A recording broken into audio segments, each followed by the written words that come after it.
أشهد أن لا إله إلا الله وحده لا شريك له وأشهد أن محمدا عبده ورسوله أما بعد فأعوذ بالله من الشيطان الرجيم بسم الله الرحمن الرحيم الحمد لله رب العالمين الرحمن الرحيم مالك يوم الدين إياك نعبد وإياك نستعين اهدنا الصراط المستقيم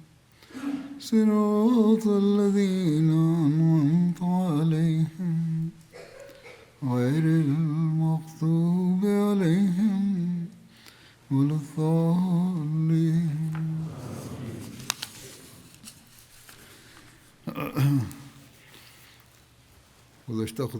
Dans le sermon précédent, j'ai évoqué certains aspects de la vie du saint prophète Mohammed sallallahu alayhi wa sallam.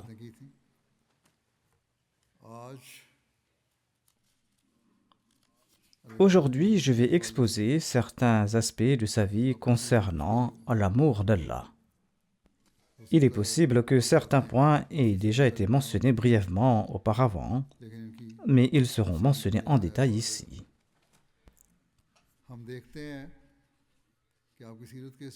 Nous voyons que cet aspect de sa biographie exprime aussi l'amour d'Allah, le Tout-Puissant, à son égard. Ce n'est pas seulement son amour pour Allah, mais aussi l'amour d'Allah pour le saint prophète Mohammed paix soit sur lui qui ressort de ces récits. Ensuite, après cette expression qui témoigne de l'amour d'Allah pour la personne du saint prophète Mohammed paix soit sur lui, Allah a guidé le saint prophète paix soit sur lui. Ensuite, nous voyons comment cette passion grandissante l'a amené à éduquer et à guider sa communauté. Nous constatons également comment il a transmis à la communauté les enseignements que Dieu lui a révélés afin de la guider. Le saint prophète Mohammed sallallahu alayhi wa sallam avait une grande douleur dans le cœur à cet égard. C'était plutôt cette douleur qui a conduit Allah le Tout-Puissant à le guider. Car le saint prophète Mohammed sallallahu alayhi wa sallam devait aussi guider sa communauté. Ou plutôt, il faudrait dire qu'il y avait d'une part la douleur de l'amour d'Allah dans son cœur, et d'autre part la douleur de l'amour de la création d'Allah dans son cœur et son désir de la sauver de la destruction. Dans la sourate Ad-Duha du Saint-Coran, Allah déclare Wa wajadaka dwalan fahada. Quand il t'a vu préoccupé par ton peuple et t'a indiqué la bonne manière de les réformer. Et dans le sens de l'amour d'Allah, la signification de ce verset serait qu'Allah déclare ici que nous t'avons vu immensément affligé par la quête de notre amour et finalement nous t'avons montré le chemin qui te mène à nous.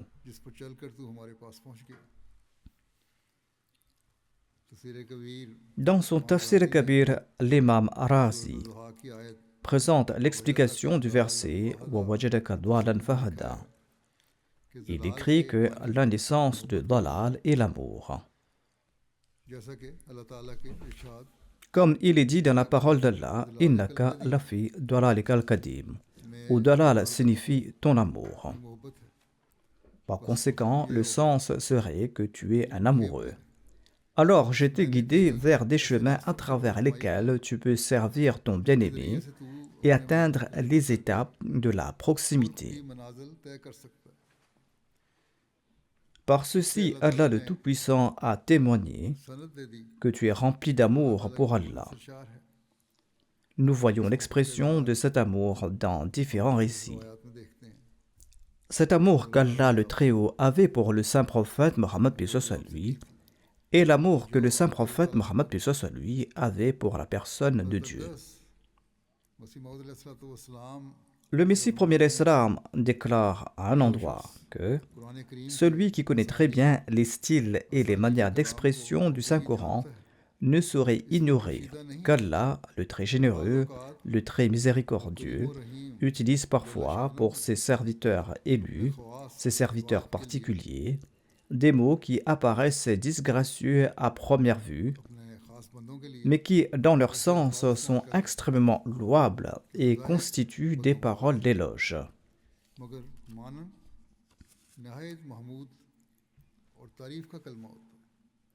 En apparence, si l'on observe l'usage courant de ce mot, il semble incorrect, car le terme dal signifie égarement. Mais dans ce cas, il n'en est pas ainsi quand Allah l'utilise pour ses serviteurs élus. Dans des contextes spéciaux, sa signification change, comme Allah le Tout-Puissant l'a dit à propos du saint prophète Mohammed sallallahu alayhi wa sallam. Wa wajadaka dhalan fahada. Il est évident que le sens courant et reconnu du terme dal, celui qui est sur les lèvres des linguistes, est égaré. Le Messie premier d'Islam déclare que selon cette interprétation, le verset signifierait que Dieu a trouvé au prophète que tu t'es égaré et t'a guidé, c'est-à-dire selon le sens communément admis. Or, le saint prophète Mohammed paix soit lui n'a jamais été égaré. Et quiconque étant musulman croit que le saint prophète Mohammed paix soit lui a commis un acte d'égarement au cours de sa vie, alors il est un mécréant, il est un impie et il mérite la peine prescrite selon la loi islamique. Il faut plutôt prendre les sens du verset qui correspondent au contexte. Ceux-ci sont que Dieu le Tout-Puissant a d'abord dit à propos du saint prophète Mohammed sallallahu alayhi wa sallam: Alam yajidka yatiman fa'awa wa wajadaka dhalan fahada wa wajadaka a'ilan fa'aghna. C'est-à-dire que Dieu t'a trouvé orphelin et sans défense, et il t'a accordé une place auprès de lui. Il t'a trouvé égaré, c'est-à-dire amoureux du visage d'Allah. Il t'a trouvé amoureux d'Allah. Alors Allah t'a attiré vers lui, et il t'a trouvé pauvre, et il t'a enrichi. Le Messie premier d'Islam déclare: puisque le saint prophète Mohammed sallallahu alayhi wa sallam surpassait tous les prophètes, et puisqu'il était le plus excellent, le plus élevé, le plus parfait, le plus sublime, et le plus clair et le plus pur dans tous les aspects de sa pureté intérieure, de son ouverture de cœur et de son innocence et de sa pudeur et de sa sincérité et de sa pureté, et de sa confiance et de sa loyauté et de son amour divin, c'est pour cette raison qu'Allah, le glorieux, l'a parfumé plus que quiconque avec le parfum de vertus spéciales. La poitrine et le cœur qui étaient plus vastes que la poitrine et le cœur de tous les premiers et de tous les derniers, le plus pur, le plus innocent, le plus lumineux, était digne de recevoir une révélation plus forte, plus parfaite que les révélations de tous les premiers et de tous les derniers. C'est-à-dire qu'il était très solide et complet. Il était le plus élevé et le plus parfait. Il était l'être des plus sublimes et accomplis. Et après être devenu parfait, il était devenu un miroir extrêmement clair et spacieux et vaste pour refléter les attributs divins. Dans ce miroir, on peut contempler les attributs d'Allah le Très-Haut. Tous les aspects de la personne d'Allah sont visibles en la personne du saint prophète Mohammed paix soit lui et dans son enseignement. Le Messie premier d'Islam déclare: c'est pourquoi le Saint-Coran possède de telle qualité supérieure que l'éclat de tous les écrits précédents disparaît devant ses rayons vifs et ses reflets éclatants. C'est-à-dire que tout l'éclat des écrits précédents et de leurs paroles n'a aucune valeur devant lui. Le Messie premier d'Islam ajoute: aucun esprit ne peut concevoir une vérité qui n'y soit déjà inscrite. Tout est présent dans le Saint-Coran et rien ne peut être créé ou découvert par l'homme qui ne s'y trouve déjà. Oui, certainement, il faut en saisir le sens. Aucune pensée ne peut présenter une preuve rationnelle qu'il n'aurait pas déjà présentée. Aucun discours ne peut exercer un effet aussi puissant sur un cœur que l'effet puissant et béni qu'il exerce sur des millions de cœurs. C'est-à-dire, c'est là l'effet du Saint-Coran. Le Messie premier d'Islam ajoute: il est sans aucun doute un miroir très pur des attributs de perfection de Dieu, dans lequel se reflète tout ce dont un disciple a besoin pour atteindre les hauts degrés de la haute connaissance. Ainsi donc, l'enseignement que le saint prophète Mohammed lui était également si pur qu'il était au-dessus de toute chose, au-dessus de tous les enseignements plus élevés que tous les écrits. L'enseignement complet et parfait est celui du Saint-Coran.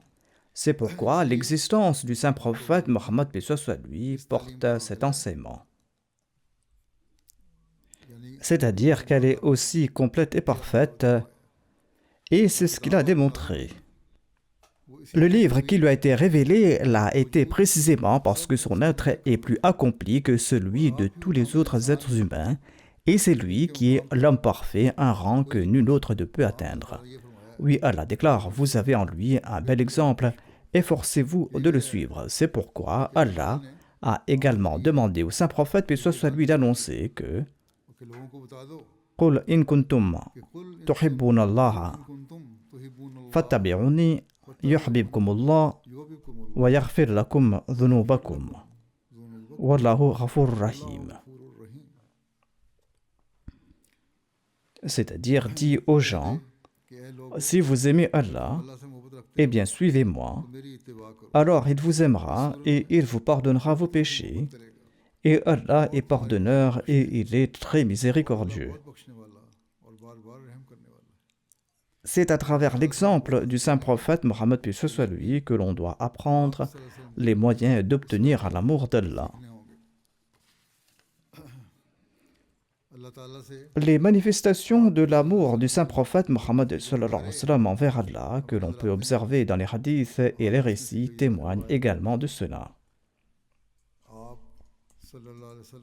Le saint prophète Mohammed recherchait l'amour de son Seigneur.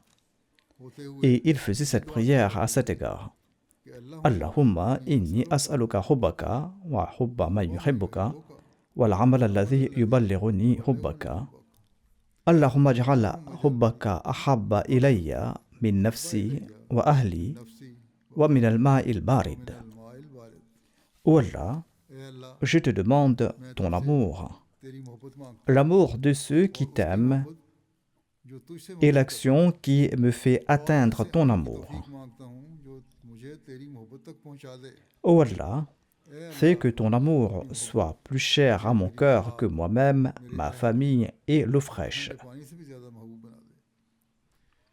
C'est donc à la prière que doit faire aujourd'hui toute personne qui prétend aimer le saint prophète Mohammed sallallahu alayhi wa sallam et qui souhaite exprimer son amour à l'égard d'Allah le Tout-Puissant et devenir le bien-aimé d'Allah, le Très-Haut, et obtenir ses faveurs. De même, un récit rapporte qu'Abdullah bin Yazid Khatmi Ansari, qu'Allah soit satisfait de lui, a rapporté que le saint prophète Mohammed, paix soit sur lui, avait l'habitude de réciter cette prière: ô Allah, accorde-moi ton amour, accorde-moi l'amour de celui dont l'amour m'est profitable auprès de toi. Ô Allah, fais que les choses que j'aime et que tu me donnes soient une source de force pour moi, afin d'acquérir les choses que tu aimes. Et les choses que j'aime et dont tu me prives, fais qu'elles soient une source de force pour moi, ان چیزوں afin d'acquérir les choses que اللہ tu کے aimes. ذریعے بنا دے جنہیں تو محبوب رکھتا ہے. Ainsi donc, le saint prophète Mohammed paix soit lui a fait cette یہ invocation, دعا فرمائی que les choses que جو j'aime پسندیدہ چیزیں ہیں et que tu me donnes جو soient مجھے عطا aussi کرتا une ہے source de force pour ان moi, کو اپنی محبوب afin چیزوں کے لیے d'acquérir les choses que tu aimes, میری قوت کا ذریعہ بنا qu'elles دے. me donnent plus de میں کیا force کروں et que j'acquière کہ میں مزید davantage les ان چیزوں choses کو que حاصل tu کروں جو aimes, تجھے محبوب et ہیں que par elles, je devienne davantage اور ان celui qui ذریعے میں acquiert مزید ton تیری محبت amour, حاصل کرنے والا بنوں اور et ان que je چیزوں کو deviens حاصل کرنے celui qui والا obtient les بنوں choses جو que تجھے tu aimes. پسند ہیں. Et il a dit que ce qui فرمایا m'est جو مجھے cher پیاری ou چیزیں ce que je considère جو میں cher سمجھتا ou ہوں mes مجھے personnes پیاری ہیں chères, یا میرے mais پیارے si لوگ tu ہیں me les ان کو enlèves, مجھ سے علیحدہ کر دے alors fais que ces تو choses میرے لیے soient ان pour چیزوں کو moi une اپنی باتوں source میں de بنا دے force pour مجھے obtenir کافر ce کا que ذریعہ tu بنا دے aimes. جنہیں تو محبوب رکھتا ہے. Les choses qui ont été چیزیں séparées de بخشش عطا ہو moi گئی ہیں ne doivent pas یہ être une اصل cause de بخشش نہیں مجھے désespoir, mais doivent بلکہ plutôt مجھے اس me کے donner la باوجود طاقت force, ملے car Allah, le چونکہ Très-Haut, اللہ ne تعالیٰ les کا aimait pas پسندید et les a اور اس séparés وجہ de سے moi, رشتہ où کرنے c'était کی la اللہ volonté تعالیٰ کی d'Allah, یہی مرضی تھی. c'était sa یہ اللہ satisfaction, جو alors que چیزیں اللہ j'obtienne تعالیٰ les کے محبوب choses ہیں qu'Allah, le Très-Haut, وہ aime. مجھے مل جائیں. Si Allah اگر m'enlève اللہ مجھے ce qui ne lui plaît ان چیزوں pas, سے جو مجھے alors, en ce پسند نہیں cas, ô Allah, اگر ان کو لے accorde-moi لیا la force تو d'acquérir ce اے qui اللہ t'est تیری cher محبوب et چیزیں agréable.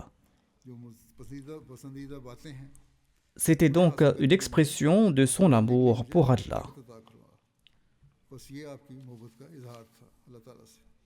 De même, اسی طرح Aïcha حضرت عائشہ radhiyallahu anha rapporte qu'après la révélation de la sourate Idha ja'a nasrullahi wal fath, eh bien, le saint prophète Mohammed sallallahu alayhi wa sallam, dans chacune de ces soirs-là, accomplissait cette prière. اس میں یہ کہا کرتے تھے Subhanaka, Rabbana, wa bihamdika, Allahumma ghfirli. اللہم اغفر لی. Gloire à toi, ô notre Seigneur, avec ta louange, ô Allah, pardonne-moi. بخش دے. Aïcha radhiyallahu anha a relaté un récit à propos du saint prophète Mohammed paix soit lui sur son amour pour la personne d'Allah. صلی اللہ علیہ وسلم کے Elle déclare: Une nuit, j'étais endormie à côté du saint prophète paix soit lui. Je me suis réveillée et je ne l'ai pas trouvé. اندھیرے میں Je l'ai cherché dans l'obscurité de la nuit et ma main a touché ses pieds. آپ کے پیروں پر لگا. Le saint prophète paix soit lui était en prosternation et il implorait Allah le Tout-Puissant ces termes: کہ میں Je cherche refuge dans ta satisfaction contre ta colère et je cherche refuge dans ton pardon contre ton châtiment. آتا ہوں تیری سزا سے. Je ne peux pas te louer à la hauteur de ta gloire, tu es tel que tu t'es décrit toi-même. کی تعریف کی ہے C'est-à-dire que je ne peux pas te louer autant que tu t'es loué toi-même. بارے میں کہا ہے. Ta propre description est la véritable louange. De même, Aïcha radhiyallahu anha relate: Une nuit, c'était mon tour pour que le messager d'Allah sallallahu alayhi wa sallam passe la nuit chez moi. Je me suis endormi. Il est sorti discrètement.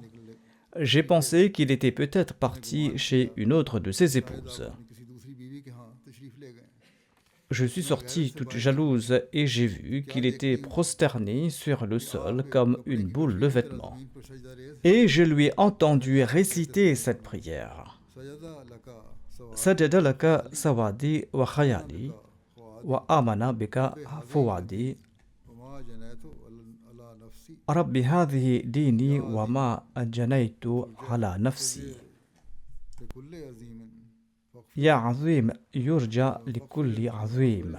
ذنب Faghfir dhanb al-azim. یعنی اے اللہ تیرے لیے میری C'est-à-dire, ô Allah, mon corps et mon âme sont prosternés pour toi, mon cœur croit en toi. Ô mon Seigneur, voici mes deux mains tendues devant toi, سامنے دراز ہیں. et tout le mal que j'ai commis contre moi-même avec elles est aussi devant toi. وہ بھی تیرے سامنے. Le saint prophète Mohammed paix soit lui était un homme si parfait que l'on ne voyait de lui que des bienfaits, جنہوں نے que des bonnes œuvres, mais il disait quand même: J'ai été injuste envers ma personne et cela est devant toi. Ô toi, plein de grandeur, de qui l'on attend toute grande chose, pardonne tous les grands péchés. Aïcha radhiyallahu anha rapporte ensuite que le saint prophète a levé sa tête bénie, اور مجھے il m'a vu et il m'a demandé: Qu'est-ce qui t'a fait sortir? Pourquoi es-tu sorti? N'étais-tu pas endormi? Elle a répondu: En raison du soupçon que j'avais, c'est-à-dire je croyais que vous étiez parti chez une autre de vos épouses. Le saint prophète a répondu, en vérité, certains soupçons sont des péchés. As-tu douté de moi? C'est un péché. Comme l'a dit Aïcha, j'ai soupçonné qu'il était peut-être parti chez une autre de ses épouses. Le saint prophète a déclaré que ces soupçons deviennent des péchés. Implore le pardon d'Allah. Donc, pour éviter la suspicion, il est très important d'implorer le pardon d'Allah et de faire l'istighfar dans chaque affaire. Ensuite, il a dit à Aïcha, « En fait, l'ange Gabriel est venu à moi et il m'a demandé de réciter ces mots. Alors, récite-les aussi dans tes prosternations. Tu as entendu ces paroles, tu dois les réciter. Quiconque récite ces paroles sera pardonné avant même de relever la tête de sa prosternation. Certes, il y a aussi d'autres conditions, notamment que cette personne doit croire pleinement en Allah, cette personne doit avoir une foi parfaite et accomplir aussi d'autres bonnes œuvres. Le saint prophète, paix soit sur lui, a demandé à Aïcha de réciter ses prières parce que le saint prophète connaissait le statut de Aïcha. Cela ne signifie pas que les autres bonnes actions ne comptent pas et qu'Allah pardonnera simplement en récitant cette prière. De même, il y a un autre récit plus détaillé rapporté dans le recueil de Muslim. Aïcha radhiyallahu anha relate: une nuit où le saint prophète Mohammed paix soit sur lui était chez moi, il est rentré à la maison, il a posé son manteau, il a enlevé ses chaussures et il les a placées tout près de ses pieds et il a étendu un côté de son manteau supérieur sur le lit et il s'est allongé. Il fut tard et il pensait que j'étais peut-être endormi, alors il a doucement pris son manteau, doucement il a pris ses chaussures, il a ouvert la porte, il est sorti. Ensuite il a refermé la porte doucement. J'ai pris mon voile et mon châle de dessus. Et j'ai suivi le saint prophète Mohammed paix soit sur lui jusqu'à ce qu'il arrive à la Jannatul Baqi. Il s'est dressé et il a prié longuement debout. Ensuite, il a levé les deux mains 3 fois. Ensuite, il est retourné et je me suis retourné aussi. Il a commencé à marcher vite et j'ai commencé à marcher rapidement. Il a accéléré le pas, alors j'en ai fait de même. Il s'est mis à marcher plus vite et j'en ai fait de même. Ensuite, il est rentré à la maison et j'étais déjà à l'intérieur avant lui et je me suis allongé. Quand il est entré, il a dit: « Oh Aïcha, qu'est-ce qui t'arrive? Pourquoi es-tu essoufflé ?» Aïcha déclare que j'étais essoufflé à cause de la marche rapide et le saint prophète, paix soit sur lui, l'a compris. Il a senti que j'étais essoufflé. J'étais essoufflé à cause de la marche rapide et j'ai dit que ce n'est rien. J'ai tenté d'esquiver la question. Le saint prophète a dit: « Tu vas certainement me le dire, sinon Dieu, le subtil et le bien informé, me le dira. » Aïcha déclare: j'ai dit au messager d'Allah que mes parents soient sacrifiés pour vous. Et je lui ai relaté toute l'affaire, quelle pensée m'était venue à l'esprit et comment je l'avais suivi. Le saint prophète Mohammed paix soit sur lui a dit: « Ah bon, c'était donc toi l'ombre que j'ai vue devant moi ?» J'ai répondu oui. Il a frappé ma poitrine, ce que j'ai ressenti, et il a dit: « Pensais-tu qu'Allah et son messager léseraient tes droits ?» Aïcha a déclaré: « Allah sait ce que les gens cachent.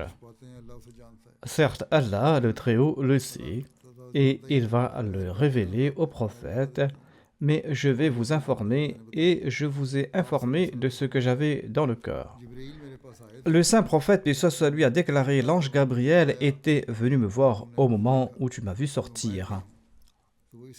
Il m'avait appelé, et comme il te l'avait caché, j'ai accepté sa requête, et je te l'ai caché.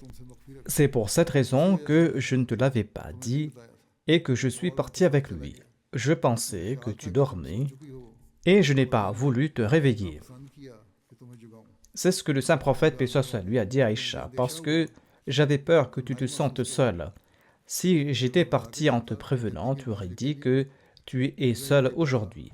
L'ange Gabriel a dit au saint prophète Mohammed paix soit sur lui: « Votre Seigneur vous ordonne d'aller auprès des gens d'Al-Baqi et de demander pardon pour eux. » Aïcha radhiyallahu anha rapporte: « J'ai demandé au messager d'Allah, puis-je aussi participer à cette récompense? Comment puis-je prier pour eux? Vous avez déjà prié pour eux, et maintenant que je suis revenu de là, que dois-je dire dans ma prière? » Le saint prophète Mohammed paix soit sur lui a répondu: dit que la paix soit sur les habitants de cette maison parmi les croyants et les musulmans, qu'Allah fasse miséricorde à ceux qui nous ont précédés et à ceux qui nous suivront. Et si Allah le veut, nous vous rejoindrons. C'est la prière que le saint prophète, paix soit lui, a enseignée à Aïcha. De même, un récit relate l'amour du saint prophète, paix soit lui, pour Dieu les Très-Hauts. Atta rapporte que Abdullah bin Omar et Ubayd bin Omar se sont présentés à Aïcha radhiyallahu anha. Ibn Omar a dit: dites-moi, quelle est la chose la plus chère et la plus étonnante que vous ayez vue chez le messager d'Allah sallallahu alayhi wa sallam. Le rapporteur dit: en entendant cela, Aïcha radhiyallahu anha a commencé à pleurer. Ensuite, elle a dit: chacune de ces affaires était chère et étonnante. Ensuite, Aïcha a relaté: une fois, le saint prophète, paix soit lui, est venu me voir la nuit quand c'était mon tour. Il s'est glissé sous la couverture avec moi, il a collé son corps avec le mien, et j'ai ressenti son corps et il m'a dit: ô Aïcha, si tu m'y autorises, je passerai le reste de cette nuit à adorer mon Seigneur. J'ai répondu: votre proximité et votre désir me sont tous deux chers. Votre proximité m'est précieuse et je respecte aussi votre désir. Ce que j'aime le plus, c'est que vos désirs soient comblés. D'accord, si vous souhaitez prier, eh bien faites-le. Le saint prophète s'est dirigé vers une outre d'eau qui était dans la maison. Il a fait ses ablutions à partir de l'outre. Il n'a pas versé beaucoup d'eau. Ensuite, il s'est levé et il a commencé à lire le Coran et à pleurer jusqu'à ce que je voie les larmes atteindre le bas de son vêtement. Ensuite, il s'est appuyé sur son côté droit et il a mis sa main droite sous sa joue. Et il a commencé à pleurer de nouveau. Et j'ai vu des larmes atteindre le sol. C'était le matin, l'heure de la prière d'Al-Fajr, et Bilal est venu l'informer de la prière d'Al-Fajr. Quand il a vu le saint prophète pleurer, il a dit au messager d'Allah, sallallahu alayhi wa sallam: vous pleurez alors qu'Allah vous a pardonné tous vos péchés passés et futurs. Le saint prophète Mohammed paix soit lui a déclaré: ne dois-je pas être un serviteur reconnaissant? J'ai mentionné un incident lié à la gratitude dans mon précédent sermon. Voici plus de détails à ce propos. Dans un autre récit, Aïcha radhiyallahu anha relate: lorsque l'envoyé d'Allah sallallahu alayhi wa sallam voyait un nuage ou une tempête, on pouvait voir à son visage qu'il était inquiet. Aïcha a demandé au messager d'Allah: les gens se réjouissent en voyant les nuages dans l'espoir qu'il pleuve. Mais moi, je remarque que chaque fois que vous voyez des nuages, votre visage semble inquiet. L'envoyé d'Allah, paix soit lui, a dit: ô Aïcha, qu'est-ce qui peut me rassurer qu'il n'y aura pas de châtiment dans cette tempête? Je ne connais pas la science de l'invisible. Et qu'est-ce qui me rassure qu'il n'y a pas en cela le châtiment d'une tempête comme celle qui s'est abattue sur les premiers peuples? Un châtiment s'est abattu sur un peuple, et quand il a vu le châtiment, eh bien ce peuple s'est dit que c'est un nuage qui va pleuvoir sur nous, comme cela est mentionné dans le Coran. Le saint prophète a dit: je ne sais pas ce qu'il y a dans cette pluie, c'est pourquoi, par crainte d'Allah et par amour pour lui, eh bien je suis saisi de peur.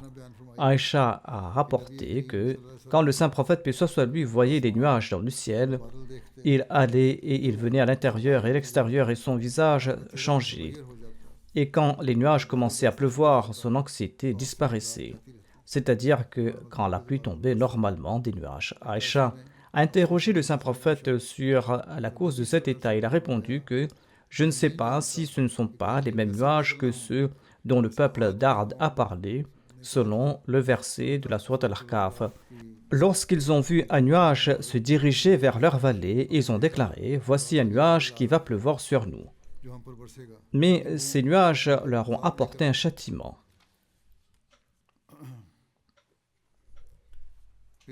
Selon un autre récit, Abu Huraira radhiyallahu anhu rapporte que le messager d'Allah, paix soit lui, et ses compagnons découvraient leur tête pour la première goutte de pluie qui tombait des nuages.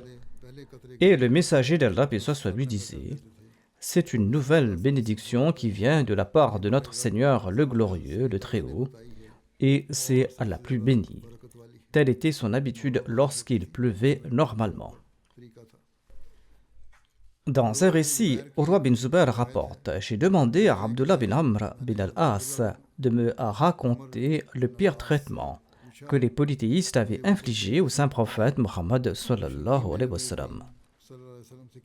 Il a raconté qu'une fois, tandis que le saint prophète, paix soit lui, priait dans le hatim du Kaaba, Uqba bin Abi Mu'ayt est venu et il a enroulé son tissu autour du cou du saint prophète Mohammed, paix soit lui, et il a commencé à l'étrangler violemment. C'est là qu'Abu Bakr est venu, il a saisi Uqba par l'épaule et il l'a repoussé et il l'a éloigné du saint prophète Mohammed sallallahu alayhi wa sallam. Et il a déclaré: tuez-vous un homme parce qu'il dit tout simplement que mon Seigneur est Allah. Il est simplement empli d'amour pour Allah, il est immergé en lui et il l'adore et vous, vous êtes déterminé à le tuer. Toute la vie du saint prophète Mohammed, paix soit lui, était immergée dans l'amour de Dieu. En voyant ces manifestations d'amour divin, les habitants de la Mecque disaient que Inna Muhammadan ashika rabbah, c'est-à-dire que Mohammed est devenu amoureux de son Seigneur. Le Messie premier l'Islam déclare: le messager d'Allah sallallahu alayhi wa sallam est devenu un amoureux passionné et fou d'une entité, et ensuite il a obtenu ce que personne d'autre au monde n'a jamais obtenu. Il aimait tellement Allah le Tout-Puissant que les gens ordinaires disaient que Ashika Muhammadun ala Rabbi, c'est-à-dire que Mohammed est tombé amoureux de son Seigneur sallallahu alayhi wa sallam. Le Messie premier l'Islam déclare ailleurs: les compagnons qu'Allah soit satisfait d'eux ont vu le visage de cet homme véridique dont l'amour pour Allah était attesté involontairement par la bouche des mécréants korachites. Et en voyant ses prières quotidiennes et ses prosternations d'amour et son état de soumission totale, et le sommet de l'amour et les signes lumineux de l'amour sur son visage, c'est-à-dire les signes lumineux de l'amour de Dieu sur son visage, et en observant la lumière divine qui rayonnait sur ce visage pur, eh bien ces gens disaient Ashika Muhammadun ala Rabbi, c'est-à-dire Mohammed est tombé amoureux de son Seigneur. Ensuite, les compagnons ont non seulement vu cette sincérité, cet amour, cette loyauté, mais aussi en comparaison de cet amour qui jaillissait du cœur de notre maître Mohammed sallallahu alayhi wa sallam comme une rivière, ils ont observé également l'amour de Dieu sous la forme de confirmation extraordinaire. Alors, ils ont su que Dieu existe et leurs cœurs ont crié qu'il est avec cet homme. Ils ont vu tant de merveilles divines et ils ont observé tant de signes célestes qu'ils n'avaient aucun doute qu'il existe réellement un être suprême dont le nom est Dieu et qui a tout pouvoir et pour qui rien n'est impossible.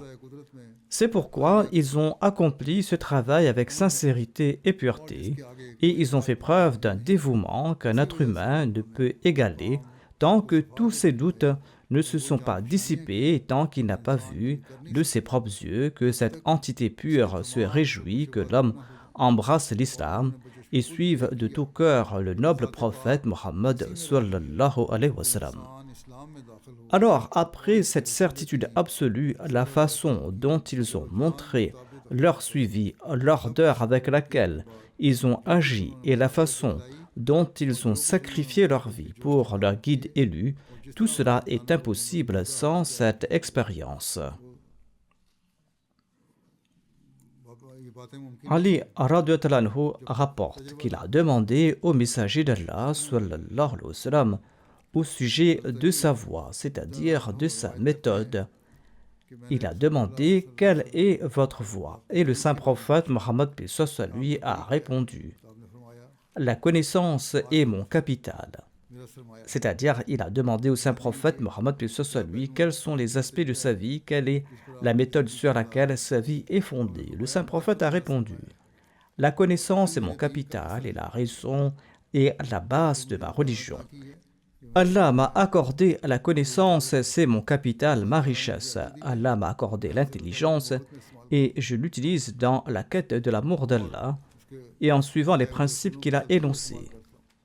C'est le capital et le fondement de ma foi et l'amour d'Allah est la base et le fondement de ma vie. Mon désir d'avancer sur le chemin de Dieu est ma monture. ce désir d'avancer sans cesse sur le chemin de Dieu et dans son amour, ceci est ma monture. Sur cette monture, j'avance continuellement et je persévère dans mes efforts. Et l'invocation d'Allah est mon ami et mon consolateur. Qui est mon ami? Qui est mon consolateur? Qui est celui qui m'apaise? C'est seulement le souvenir de Dieu le Tout-Puissant, sa mention et les prières. La confiance en Dieu est mon trésor. Je me fie et je me confie uniquement à lui et c'est là mon trésor. Si tu me demandes quel est mon chemin, souviens-toi que le chagrin et la tristesse sont mes compagnons. Si un chagrin ou un choc me frappe, ils sont en fait mes compagnons, ils font partie de ma vie, et je ne m'en soucie pas car Allah est toujours avec moi. Ensuite, il a déclaré que la connaissance est mon arme. Dieu m'a ordonné d'acquérir la connaissance, car l'acquisition de la connaissance a fait l'esprit et permet d'acquérir une plus grande reconnaissance de la personne de Dieu, et Dieu m'enseigne ce savoir. Et quelle arme pourrait être plus puissante que la connaissance qui vient de la personne de Dieu? Le saint prophète a dit, c'est là mon arme grâce à laquelle je progresse. Dans le domaine de la connaissance terrestre, comme vous l'avez vu par exemple lors des batailles, comme je l'ai déjà mentionné dans les précédents sermons, vous avez vu comment Allah a accordé au saint prophète paix soit lui un savoir qui lui a permis de réaliser les meilleures planifications et une planification de haut niveau. De même, il possédait une connaissance spirituelle immense, sans limite, qui est claire pour tous, manifeste et évidente. Et le saint prophète a dit que la patience est mon manteau. C'est-à-dire, mon manteau est patience, mes vêtements sont la patience. Et être satisfait de la volonté de Dieu est mon butin. Je me satisfais de la volonté d'Allah, c'est là mon butin. La pauvreté est ma fierté. Et la pauvreté ou le manque financier, c'est là ma fierté. Je suis fier qu'Allah m'a comblé de bienfaits innombrables malgré ma condition de pauvreté. L'ascétisme est mon art. Mon art est l'ascétisme et la piété, et c'est ce que je m'efforce d'atteindre. La certitude est ma force. J'ai une foi absolue en Allah, et c'est de lui que je tire ma force. La vérité est mon intercesseur. Je n'ai jamais dit de mensonge et la vérité est le moyen de mon intercession. L'obéissance me suffit. Je suis celui qui applique chaque ordre d'Allah, le Tout-Puissant, avec une obéissance parfaite. Et le djihad est mon caractère, que ce soit le djihad physique ou le djihad spirituel dans la voie de Dieu, ou le djihad pour remplir les droits de la création. C'est là mon caractère. La fraîcheur de mes yeux est dans la Salat. Bien que tout cela soit dit, la véritable fraîcheur de mes yeux se trouve dans la Salat. Il faut rechercher la proximité d'Allah, l'adorer et exprimer son amour pour lui. Dans un autre hadith, le saint prophète a dit « Le fruit de mon cœur est l'évocation d'Allah, et mon désir ardent est en mon Seigneur ». C'était donc l'exemple du saint prophète, paix soit lui, le modèle d'amour d'Allah, dont j'ai présenté quelques exemples. C'est l'influence de ce modèle qui a provoqué une révolution chez les compagnons et leur a permis d'atteindre une position qu'on ne pouvait même pas imaginer auparavant. Comme l'a dit le Messie premier d'Islam, à la lumière de la citation que j'ai citée auparavant, c'est là l'enseignement parfait et complet que son fidèle serviteur, le Messie premier d'Islam, a également adopté. Il affirme à un endroit qu'Allah le Très-Haut lui a également gratifié en raison de son parfait suivi du saint prophète Mohammed paix soit lui de ses faveurs. Il a dit qu'en rêve à 2 reprises, on m'a révélé des vers en Punjabi. Il y a d'abord ces vers dans lesquels il est dit que si tu deviens mien, le monde entier deviendra tien. Il a déclaré une fois, j'ai vu un vaste champ dans lequel un mystique empli d'ardeur, d'amour de Dieu est venu vers moi. Quand je me suis approché de lui, il a récité ce vers. L'amour divin ruisselle sur le visage des saints, voilà leur signe. C'est-à-dire que le signe des saints est que l'amour divin ruisselle sur leur visage. Il m'a dit cela en me voyant, car il avait vu l'amour divin sur mon visage, il avait vu la lumière divine en moi. Le Messie premier d'Islam a déclaré que tout ce qu'il a obtenu en suivant le saint prophète, paix soit lui. Tel était son exemple, c'est pourquoi il a fondé la communauté. Aujourd'hui, nous prétendons être les véritables disciples du saint prophète, paix soit lui. Et nous avons renouvelé le serment et nous avons promis en prêtant allégeance à son serviteur véridique que nous nous efforcerons à l'avenir de modeler nos vies conformément au commandement de Dieu. Nous devons donc nous efforcer de faire tout acte purement pour l'amour de Dieu et progresser dans son amour. Ce n'est qu'en suivant ces principes que nous pourrons devenir les héritiers des faveurs de Dieu. Nous pourrons alors rendre correctement hommage au fait d'appartenir à la communauté du saint prophète Mohammed lui, et nous pourrons rendre hommage au fait d'avoir prêté allégeance aux mains du Messie promis d'Islam, et nous pourrons être comptés parmi ses véritables disciples. Qu'Allah nous accorde la capacité de le faire. Priez également pour les Ahmadis du Pakistan. 2 jours de cela, lors du procès qui se déroulait là-bas contre Mubarak Sani Saheb, le juge de la session l'a condamné à la prison à vie. L'accusation était qu'il était en possession du Saint-Coran, qu'il lisait le Coran et qu'il l'enseignait aussi. Ceci est l'état des tribunaux. Que peut-on attendre de mieux de leur part? Même les non-Ahmadis ont écrit sur cette décision, la qualifiant de ridicule.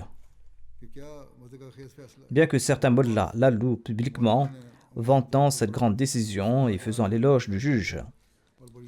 Cependant, les écrivains impartiaux écrivent ceci, et certains l'ont fait avec humour, que c'est un si grand crime maintenant de lire le Saint-Coran, de le garder à la maison et de l'enseigner aux enfants.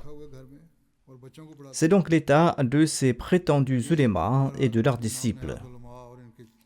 Le gouvernement et l'administration suivent également ces mots-là et ils appliquent ces sanctions. Quoi qu'il en soit, nous prions pour qu'Allah les attrape dans les plus brefs délais. Le châtiment d'Allah les frappera bientôt, Inch'Allah, et les signes sont déjà visibles.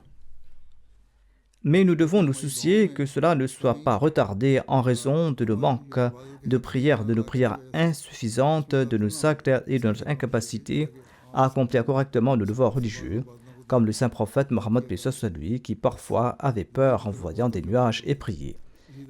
Il faut donc accorder beaucoup d'attention aux invocations, de même prier pour les opprimés du reste du monde. Qu'Allah accorde la paix à chacun partout et qu'il protège tout le monde de tout trouble. Après la prière de Jumu'ah, je vais diriger la prière funéraire de 2 défunts en absence de leurs dépouilles. Le premier est Maulana Jalaluddin Nayar Saheb, ancien président de la Sadr Anjuman Ahmadiyya et Sadr du Majlis Tahrik Jadid à Qadian. Il est décédé récemment. Inna lillahi wa inna ilayhi raji'un. Son père, H. Hussein Saheb, travaillait comme commis dans l'armée pendant la guerre mondiale. Durant cette période, il a embrassé l'Ahmadiyya à Basra en 1922 et il fut nommé rédacteur en chef de la revue communautaire Satya d'automne publiée au Kerala.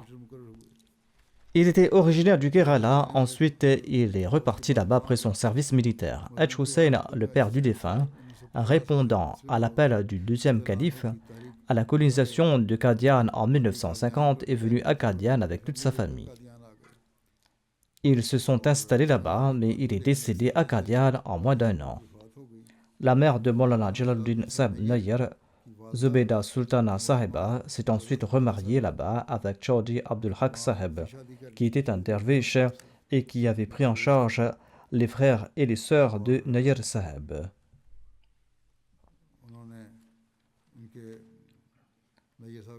Nayar Saheb a fait ses études élémentaires à Qadian et en 1963, il a réussi son examen de Maulvi Fazil. Il a été ensuite nommé à l'Anjuman en tant qu'inspecteur de la Baytul Mal. Ensuite, il a servi pendant une longue période et il visitait les Jamaat de toute l'Inde. Et grâce à cela, il a intégré les membres de la Jamaat dans le système des contributions avec beaucoup d'efforts d'affection. C'est aussi pour cela qu'il avait des relations personnelles avec les membres des Jamaat à travers toute l'Inde. Le défunt a eu l'honneur de servir la Jamaat pendant 63 ans. Durant cette période, après avoir été inspecteur de la Baytul Mal des revenus, il a eu l'occasion de servir en tant qu'auditeur, en tant que comptable. Ensuite, il a servi pendant longtemps comme nazir de la Baytul Mal des revenus. De même, comme je l'ai dit, il a également été nommé président de l'Anjuman Ahmadiyya Qadian pendant 7 ans, 7 साल तक ये सदर सन et tant que sa santé le lui a permis, il était également président du Majlis Tahrik Jadid. De même, il a eu l'opportunité de servir au sein des organisations centrales. C'était une personne qui était très pieuse, il pratiquait le jeûne et la prière avec régularité, et il comptait parmi les premiers à se conformer à chaque directive du calife. और खिलाफत की हर Il était aussi un sportif et un athlète, et à cet égard, il a organisé des événements sportifs là-bas. खिलाड़ी भी थे एथलीट भी थे Il s'était marié dans une famille cachemiri, et son épouse était décédée avant lui. की शादी Kashmiri Le défunt laisse derrière lui 2 fils et une fille. Et ils sont tous engagés dans le service communautaire. Qu'Allah accorde son pardon et sa miséricorde aux défunts. और भी जमात की खिदमत कर रहे हैं Le second hommage concerne Mir Habib Ahmad, le fils de Mir Mushtaq Ahmad. दूसरा Il est décédé récemment à l'âge de 79 ans. Inna lillahi wa inna ilayhi raji'un. Le défunt était une personne très affectueuse, sociable et dévouée au califat. Par la grâce d'Allah, il était également un moussi. खुदाई वजूद थे L'Ahmadiyya a été introduit dans sa famille par l'intermédiaire de son grand-père, Babu Abdurrahim Saheb, qui avait prêté serment d'allégeance en 1903 par le biais de Hazrat Mir Qasim Ali Saheb, un compagnon du Messie premier d'Islam et rédacteur de la revue Farouk. Mir Qasim Ali Saheb radhiyallahu anhu, a adopté le père de Mir Habib Saheb, Mushtaq Ahmad Saheb, car Hazrat Mir Qasim Ali Saheb n'avait pas d'enfant. Mir Habib Saheb avait obtenu son FSC du Government College de Lahore, ensuite sa BSc et il a fait aussi sa maîtrise en physique. Ensuite, il s'est rendu à l'étranger. En ce qui concerne ses services communautaires, il a commencé son service d'enseignement en tant que professeur au Talimul Islam College de 1970 à 1971. À cette époque, le collège n'avait pas été nationalisé. De 1973 à 1976, dans le cadre du programme Nusrat Jahan, il s'est rendu en Sierra Leone, où il a eu la possibilité de servir en tant que professeur de physique à Freetown. Ensuite, il est retourné au Pakistan en 1976. Ensuite, il est retourné au Nigeria la même année, en 1976, et il a travaillé dans une école gouvernementale jusqu'en 1987. Et c'est là, en 1987, qu'il a dédié sa vie en vivant en Afrique. Et en tant que Waqf Zindagi, Hazrat Khalifatul Masih Arabi l'a nommé directeur de l'école secondaire supérieure Ahmadiyya d'Amisha, où il a eu la chance de servir jusqu'en 1991. Ensuite, il est retourné au Pakistan, où il a continué à servir la communauté. En 1992, feu le 4e calife l'a envoyé en Sierra Leone pour évaluer un institut technique et le travail a commencé là-bas sur la base de son avis d'expert dans le rapport. En 1996, il a été affecté à l'Académie Nusrat Jahan à Rabwa sous la supervision du Nazarat et Talim et il a enseigné la physique en tant que professeur. Et c'est de là qu'il a pris sa retraite. De même, il a travaillé au bureau du Sadr Amoumi et en tant que volontaire au sein du comité général de réforme. Son épouse écrit « Mon mari était assidu dans ses prières et dans son jeûne, et il était très doux et il n'a jamais rien exigé. Il aimait beaucoup lire. Il était féru de savoir. Et s'il avait une requête à faire, c'était celle-ci. Si quelqu'un venait, si quelqu'un demandait quelque chose, et il lui disait « Apportez-moi des livres ». Il lisait les livres érudits, de même qu'il étudiait les livres du Messie premier d'Islam. Le défunt n'a jamais fait de fausses déclarations. S'il n'avait rien à dire, il restait silencieux, mais il n'énonçait jamais de mensonges. Sa fille a également mentionné ces mêmes qualités. Je l'ai également vu, c'était une personne très noble, qui ne s'immisçait pas dans les affaires des autres et qui remplissait les devoirs de son waqf avec une grande fidélité. Qu'Allah le Tout-Puissant lui accorde son pardon et qu'Allah lui accorde sa miséricorde.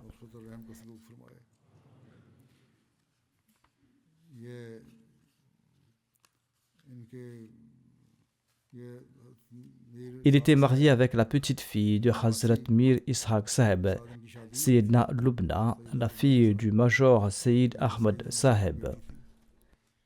Et Hazrat Mir Mohammad Ishaq Saheb était le fils de Hazrat Mir Nasir Nawab Saheb, qui, comme nous le savons tous, est célèbre dans la Jamaat, et sa traduction du Saint-Coran est également répandue au sein de la Jamaat.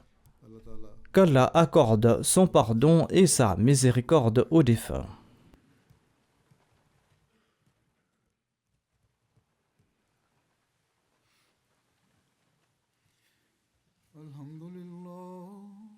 Alhamdulillah, nahmaduhu wa nasta'inuhu wa nastaghfiruhu wa nu'minu bihi wa natawakkalu alayhi wa na'udhu billahi min shururi anfusina wa min sayyiati a'malina.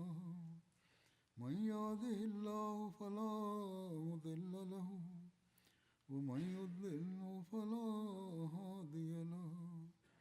ونشهد أن لا إله إلا الله ونشهد أن محمدا عبده ورسوله. عباد الله رحمكم الله إن الله يأمر بالعدل والإحسان وإيتاء ذي القربى وينهى عن الفحشاء والمنكر والبغي يعظكم لعلكم تذكرون. اذكروا الله يذكركم وادعوه يستجب لكم ولذكر الله أكبر.